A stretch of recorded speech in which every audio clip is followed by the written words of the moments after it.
According to reports, part of the Southern Cameroon delegation had wished for the conference to be extended so they could negotiate more, but some Southern Cameroonian leaders like Foncha were too happy to be reuniting with their brothers. Coupled with the fact that they were given VIP treatment during the conference, they didn't really see a need for wasting time. The constitution for the new Federal Republic was agreed in Yaoundé in August 1961 between Ahidjo and Foncha, pending approval by the House of Assembly of the two states.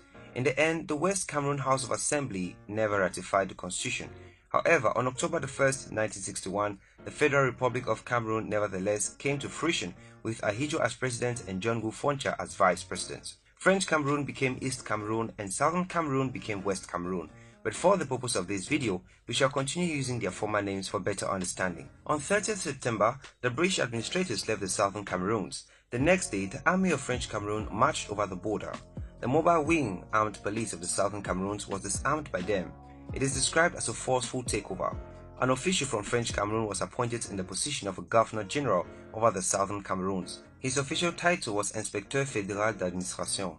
He was accountable directly to the President of French Cameroon. Then followed a host of other French Cameroon civil servants, including subsequently its police force, which literally took over Southern Cameroons. In 1965, Augustin N. Njua became the Prime Minister of Southern Cameroon, but was sacked by President Ahidjo in 1968 and replaced by St. Muna. French advisors of President Ahidjo recommended the introduction of bilingual schools to educate and assimilate Southern Cameroonians in favor of French Cameroon. The aim was to slowly absorb the Anglo-Saxon Southern Cameroonians into the Francophone hemisphere. That happened additionally to the massive deployment of administrators from East Cameroon. At this point, tensions started rising in Southern Cameroon, which led to Foncha expressing his unhappiness with Ahidjo's progressive assimilation and marginalization of the people of Southern Cameroons.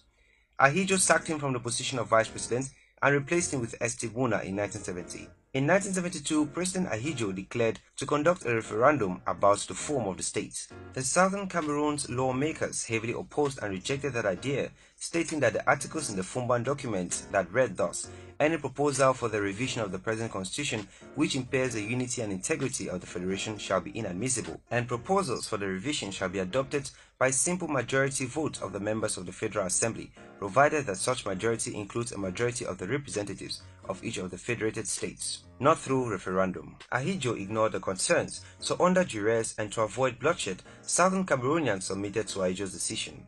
On 20th May 1972, the referendum was conducted with a favorable outcome for Ahidjo.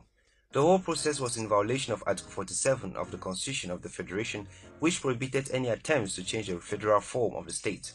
The name of the state was changed from Federal Republic of Cameroon to the United Republic of Cameroon.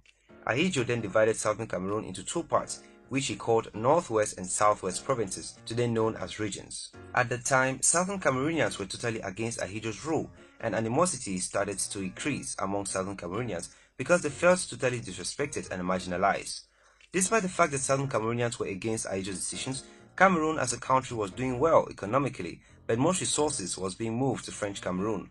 Development projects by Southern Cameroon leaders were either rejected, cancelled or executed in French Cameroon. Due to health issues, Ahidjo could not continue as president, so he handed over power to Paul Biya, whom he had been grooming for a long time. When Biya took over power from Ahidjo, he further aggravated the whole situation by single-handedly changing the name of the country from the United Republic of Cameroon to the Republic of Cameroon, which was the initial name of French Cameroon after independence. The change led to the removal of one star from the flag, which represented the two states, implying Cameroon was one and indivisible state. Southern Cameroon, through several efforts, fought to return to federalism, but all their efforts were abortive. It was during their struggle to return to federalism, or worst-case scenario, secession, that the word Ambazonia was first used by lawyer and political activist Fon Gorgi Dinka, where he called on the people of Southern Cameroon to secede and form a new state known as the Republic of Ambazonia. It was in this light that beginning in 1984, Ambazonia was declared to represent an intervention of the people of Southern Cameroon to return to statehood of the former British Southern Cameroon's territory. The group under Gorgi Dinka believed that by operation of the law, there should be an equal participation by the two states that made up the now extinct federation in a new vision for their countries, Republic of Cameroon and the Southern Cameroons, relations with each other. In the document dubbed the New Social Order, the Ambazonians' proposal of CACIN, the Cameroon-Ambazonian Confederacy of Independent Nations, was summarily rejected by the Republic of Cameroon. Instead, the leader of ARC, Ambazonia Restoration Council, Fon Gorji Dinka was arrested and tried for treason for claiming the continuing existence of the sovereignty of the Southern Cameroons in the Republic of Ambazonia.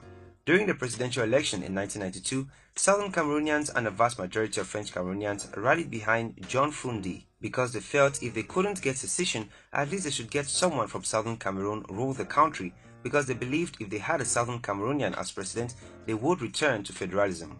Unfortunately, John Frundi lost to Paul Biya. Despite the massive protests that followed the proclamation of the results due to claim of elections irregularities, Biya was sworn in as president for a second term in November. The government of French Cameroon continued to suppress the people of Southern Cameroon, and in 1994, John Foncha and Solomon Muna, both former prime ministers of the Southern Cameroons, returned to the United Nations in New York and demanded separate independence for the Southern Cameroons. The mission to the UN preceded the All-Anglophone Conference, AAC-1, which took place in Buea, bringing together all Southern Cameroonian citizens who unanimously called for the restoration of the statehood of the Southern Cameroons. A second All-Anglophone Conference, AAC-2, was held in Bamenda, at which the decisions of AAC-1 were reiterated and a reasonable time given to French Cameroon to accept a return to the two-state federation, failing which the people of the Southern Cameroons would be left with no other option than to revive its statehood and revise its independence. The implementation of AAC-1 and AAC-2 were however stalled by the brutal arrest and incarceration of the leaders of the AAC, with several others escaping into exile. The desire for self-determination remained alive in the people of Southern Cameroon till October 2016, when everything escalated and took another turn. The crisis started with the teachers and lawyers' peaceful protest. The lawyers had sent an ultimatum to the government of Cameroon, calling for a redeployment of French-speaking judges from English-speaking courts and the translation of the Ohada law from French to English. The Cameroon government initially responded by cracking down on lawyers' demonstrations, as well as separatist protesters and insurgents. This led to a full-fledged guerrilla war in southern Cameroon as teachers and students joined the lawyers in protest. Something that initially started as peaceful demonstration gradually metamorphosed into a full-blown civil war. The lawyers and teachers were accused to be the cause of the crisis, but in reality the ongoing crisis in Cameroon was caused by years of marginalization. On the 1st of October 2017, at the climax of the crisis, the separatists from southern Cameroon declared the independence of southern Cameroon, which led to more violence. On November 30, 2017, the president of Cameroon declared war on the Anglophone separatists. This marked the start of a very violent confrontation between government forces and armed separatists. The conflict started in Manu Division, where the Ambazonia Defense Force operated. From there, the conflict spread to other parts like Lebialem, Fako, Momo, Bui, and Ngokitunja. Several different armed factions have emerged, such as the Red Dragons, Tigers, ARA, Seven Kata, ABL, amongst others. Several villages and towns have been burned down, such as Kwakwa, Kembong, Tadu in So, and Muyenge. On 5th January 2018, members of the Ambazonia interim government, including its president Sisiku Julius Ayuk Tabe, were arrested in Nigeria and deported to Cameroon. Now, history that for southern Cameroon. Now, history that for Ambazonia. When I see the level of torment, the level of intimidation, when I see the level where the people don't treat me since the time we Foncha they be talking, they want go unite with La Republic. When I see what you don't go through, I beg if you never really watch this video, go back, go start them, watch them again. I would like to say, even when you end for watch them, still watch them again. Then when you watch them again, no, share them for our people there. You want education, you want information. When you inform our people there, be they know say this so the history where they teach you for school no. All that people they call them, you don't know them, you don't know Jua, you don't know ST Muna, how they do come in power. You don't know Foncha.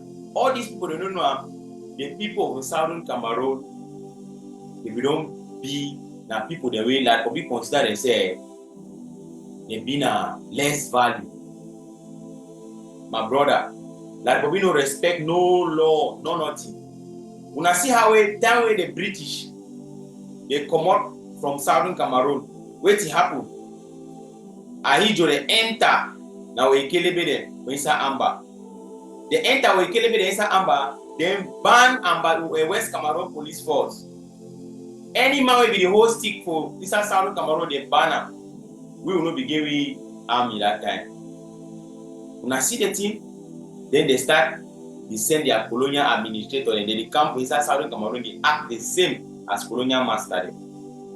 So La Republic in turn, they recolonize me again. I say that the history that my brother, my sister. I want to share so that the young generation, the people they grow up now. The one where they from 1, from 2, from 3, from 4, even up 6. Be they watch them. That the history for your country. When I see and say this, so we stand up for our right. We stand up for two we rightfully belong to we. All these things they already talking for here. We know the Joe can't talk about Amber because one Joe can't talk. We know they talk about Amber because Amber is our part. It being a part and parcel of us. It is our DNA. Amber now our right. That's why they take her for we. They show her for we. Can't reach it today. Since that time, the Republic use a kelebe and enter for inside Southern Cameroon. They enter inside Boya. That the same thing we did. Same show will exist. Oh, we do Amber, Southern Cameroon. We don't know anything. You say Kale. We don't know all those things there. And the Republic bring all those things there. They'll cash you there, there you passing me shit for that. There your mommy say me shit for that. For inside mud. My brother say me, I don't want to talk for Ghana thing for here. Where they bite my belly, it bite my belly. But they simply tell una don't go take money for La Republic. Una say una be La Republic agent then. Una they fight against Amber. Where I don't know what talk una outcome. But na only God give power. Because when Kasala go boss for your side, you go confirm code. Now our history that. We know the go fight because one just fight or one just can't do something. People they talk say this so Cameroon be one and indivisible. Well, it depends their standpoint on the fact say this so amount of money they for their pocket. These are the things. And the thing and that.